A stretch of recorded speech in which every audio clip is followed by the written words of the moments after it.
The year is 2007. Your kid keeps talking about these Nancy Drew computer games that they want to play, but you don't have an at-home computer. Lo and behold, on a trip to your local store, you discover a Nancy Drew game that you can play on a TV. All you need is a DVD player, a TV, and your copy of Nancy Drew, Curse of Blackmoor Manor DVD game. And of course, your snooping skills. I am so sorry to the photo of Nora that I have knocked over 700 times today. The Nancy Drew Curse of Blackmoor Manor DVD game is one of my prized possessions. I found this at Half Price Books. This was the first Nancy Drew game I ever played. I actually got it in a collection of Games for Girls. Thank you, Games for Girls Volume 4.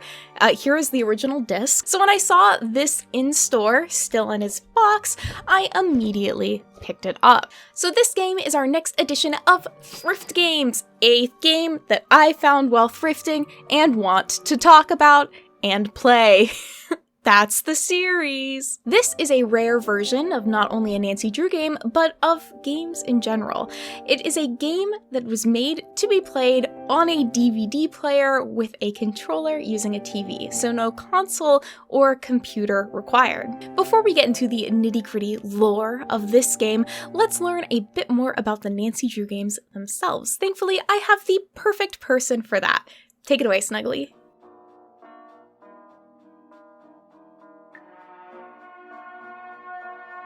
Hello, I am the Nancy Drew expert. My name is Snuggly, and you can find me rambling about Nancy Drew on Twitch, YouTube, Instagram, and Twitter. For those of you who are unaware, Nancy Drew is a fictional teenage detective who first appeared as a children's book character in 1930. Nancy's popularity has endured up until today, and she has spawned multiple book series, movies, TV shows, and computer games, the first of which came out in 1998. These games are developed by the company Her Interactive, whose mission is to develop PC games for a young female audience. In other words, for girls who aren't afraid of a mouse. The Nancy Drew series of games have by far been their most popular products, so much so that they've released multiple spin-off series starring Nancy. To date, there have been 33 main series Nancy Drew games, the last of which was released in 2019. The gameplay is in the style of point-and-click puzzle games, with the player navigating diverse environments to find clues, interview suspects, and solve puzzles. If you're wondering why this series is so beloved, there are a few reasons why. The Nancy Drew games have amazing soundtracks, well-developed characters, twisty mysteries, varied locations, rich atmospheres, satisfying puzzles, fun mini-games, interesting stories, and they evoke a cozy sense of nostalgia, even in those who didn't grow up playing them. They've got something for everyone. Now that you know a bit more about Nancy Drew games in general, I'll send you back to Mary, who'll tell you more about the Nancy Drew Curse of Blackmoor Manor DVD game. Out of Her Interactive's 30-plus games in the Nancy Drew series, only 5 have ever been ported to non-PC or Mac platforms. These include 1 Game Boy Advance game, 1 Wii game, 2 app games, and the elusive DVD game. So what do I mean by a DVD game? That phrasing might be confusing in and of itself, just because most discs are referred to as being like CDs or DVDs kind of interchangeably, and a DVD drive is the disk drive that you use on your computers. So when I'm referring to a DVD game, what I mean is a game that you specifically play using a DVD player with a TV. So not a full computer, much simpler technology than that. But why would this exist? Now, some of you youngins may not know this, but DVD players were peak entertainment through the early 2000s. Almost every household had a DVD player. In fact, in 2009, in the UK, 90% of households had a DVD player. They were widely available for at-home entertainment. The home computer, on the other hand, was a more expensive and less widely available option, with only about 70% of households in the UK having them in 2009. So that's a 20% difference in who has access to your Nancy Drew computer games. My assumption is Her Interactive saw that statistic, or were just trying to broaden their reach and their audience with who they were making games for. I don't know if a specific company maybe reached out to them about like, hey, this sounds like a really good idea, but I think that they were simply trying to reach out to a broader audience of people that did not have access to home computers, which in a lot of ways is a great concept. I'm all for more accessibility, especially when it comes to educational games and fantastic games like the Nancy Drew series. And of course, they're also not alone. This was not the first game that was released for DVDs or a game that utilized a DVD player. You may immediately think of different movies. I remember one of the Harry Potter movies having a minigame that you could play using your controller, as well as a variety of different board games that utilize the controller, like the Scene It series, specifically Twilight Scene It, the best one. In terms of the history of DVD ports in general, it's a little bit challenging to find information about it just because it's kind of a hard term to search for. I found a lot of different information about FMV games, or full motion video games, that were ported or had DVD releases, but I'm a little bit iffy on if those were actually playable versions of the games or essentially just edits of the games to turn them into movies that were then more accessible to a broader audience. I have found some other examples of actual games though. I found one that was a Pirates of the Caribbean treasure hunt, and I also found a version of Dance Dance Revolution, which I am incredibly intrigued by. How did it work? How did it work? The oldest example that I could personally find was a port of the classic Dragon's Lair in 1998, but also I have discovered that all of the Bible Black games also had DVD ports. Use that information as you will. Don't Google that. In general, most of the games that did have DVD releases seem to be sort of like visual novels or trivia vibe things, not so much kind of adventure games, and that makes sense based off of the limitations that come along with programming a game to run on a DVD with a DVD player. Think of the menu on a DVD and how you can really just, simply, point, go up, go down, select things. That's kind of the model they had to use for all of the programming associated with this. I actually imagine it being quite complicated, so I'm impressed, frankly, that they were able to put something together for the DVD. So when Blu-ray came out in 2006, that sort of brought about the slow death of the DVD player. In fact, I think in 2010, the amount of households with DVD players compared to computers, it started to shift. So less and less households had DVD players, whereas more and more households had personal computers. Like I said earlier, Her Interactive wouldn't release another DVD port. This is the only one that they ever did of any of their games. So it was kind of like something that they tried and that they didn't really find success with. Before we hop into actually playing the DVD version or attempting to play, I wanted to, maybe let you know a little bit more of my background with this game. This is going to be a little bit different from the other Thrift games I want to do videos on because I've actually played the original version of this game before. In fact, I have footage of me playing this game from when I was in middle school. Would you like to see it? This is Mary and I'm playing Nancy Drew. Here's Blackmoor Manor. While I'm not playing it, it's still downloading. I'm just saying about the thing I saw outside. But she does live in Paris. I bet that's somebody from another game.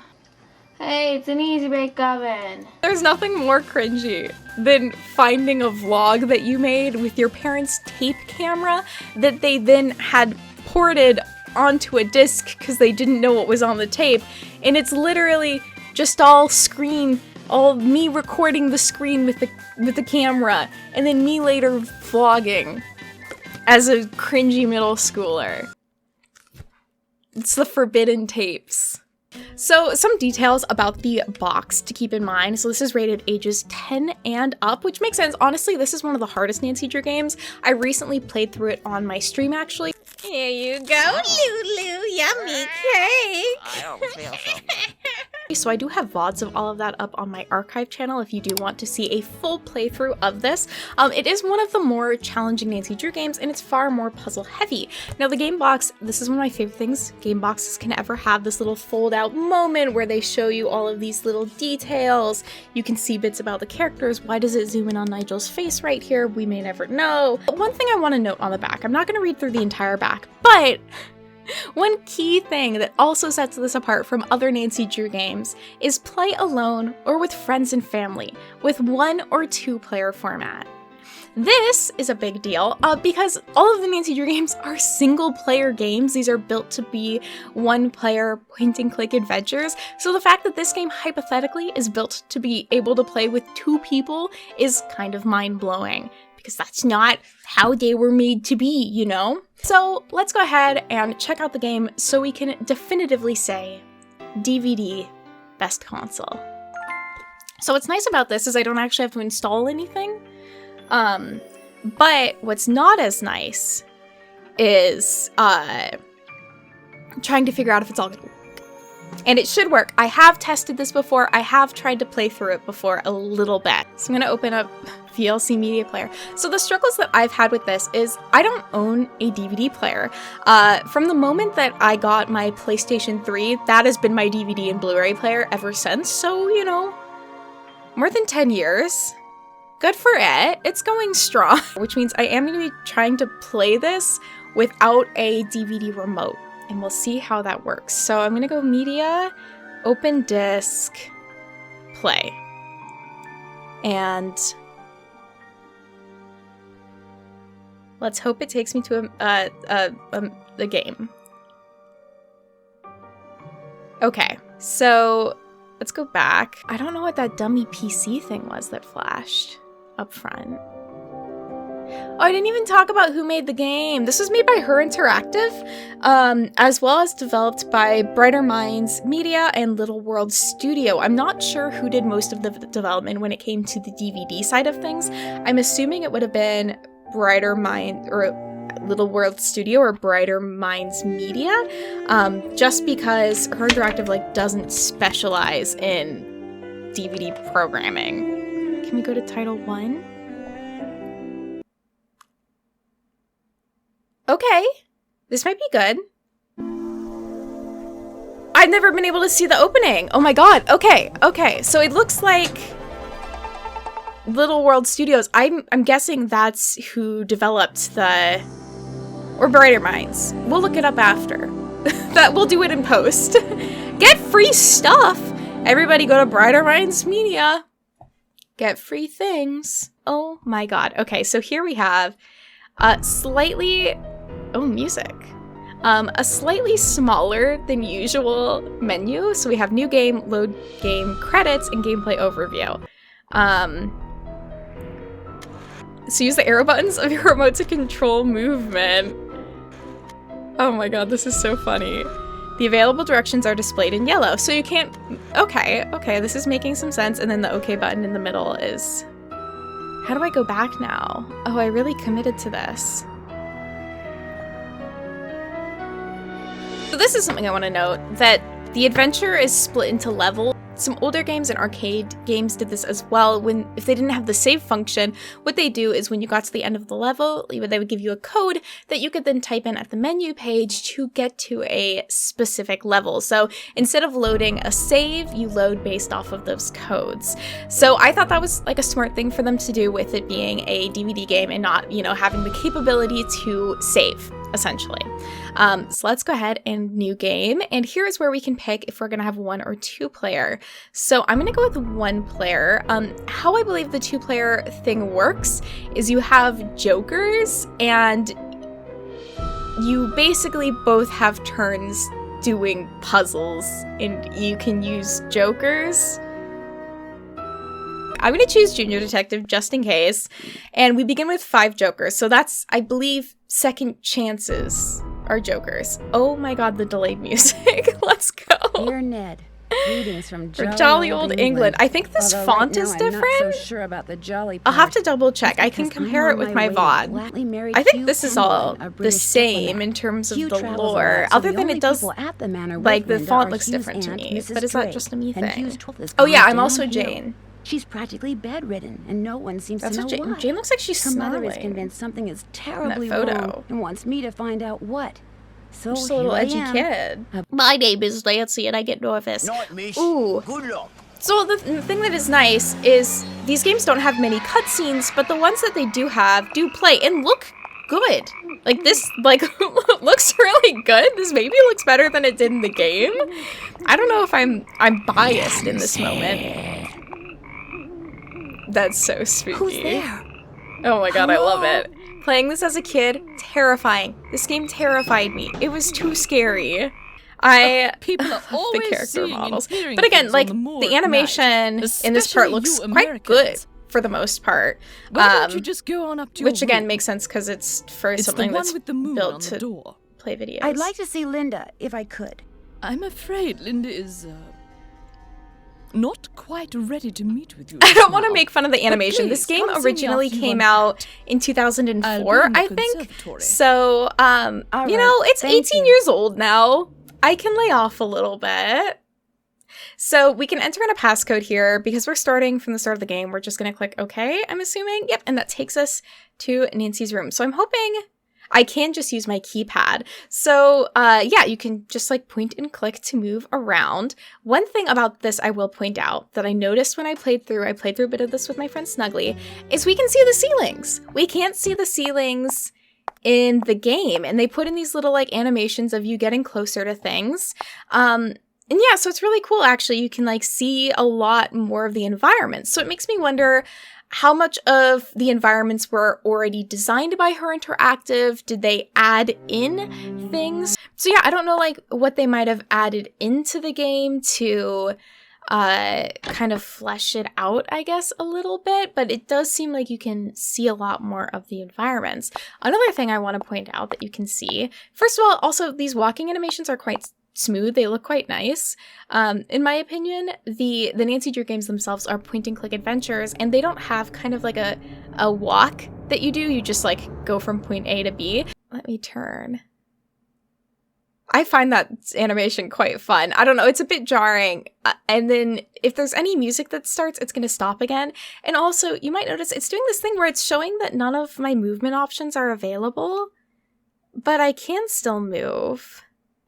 And I'm going to try and turn because I can look at this painting. This is not a painting that you can look at in the original game. So they've actually added to the game in some ways. Like all of the ceiling. I can't get in there right now. That's weird. All of the ceiling isn't in the original game, and it's gorgeous. So yeah, it really just makes me wonder how much of this game was like all of these interiors designed. I don't know how game design worked for Her Interactive like this. It does suck that the music stops every time you turn. This version of the game has more simplified versions of the puzzles, so you don't quite, I think, do them all in the same way. Except we still have this puzzle. I love to think about who is in a recording booth going, let's see if I can click on the... Can I? Oh! The audio's not working. Well, we don't get to hear Coco. I don't know why I didn't... Am I speeding through this? Okay, I don't know what I've done. I'm hoping it ran better on an actual DVD player, but I think this is like the best I've gotten it to work so far. Oh! And we're back to Ghost Parrot. Okay.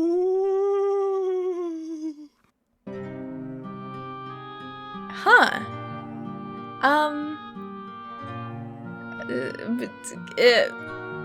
It doesn't work super well. You know, I'm not here to be a hater, but some aspects of this are definitely what I would personally call crunchy. And, you know, It's not an insult. It just is what it is. It's also a very slow way to play the game. I feel like maybe if you were a kid and had like a slumber party and like hanging out with your friends, it'd be fun to like be playing through this together because you have like your friends to, you know, keep you entertained. But as a adult with a short attention span who also really likes the original version of this game, why? Okay. It is a little hard to go and play it this way where it's much more broken apart and much slower. So this is driving me insane.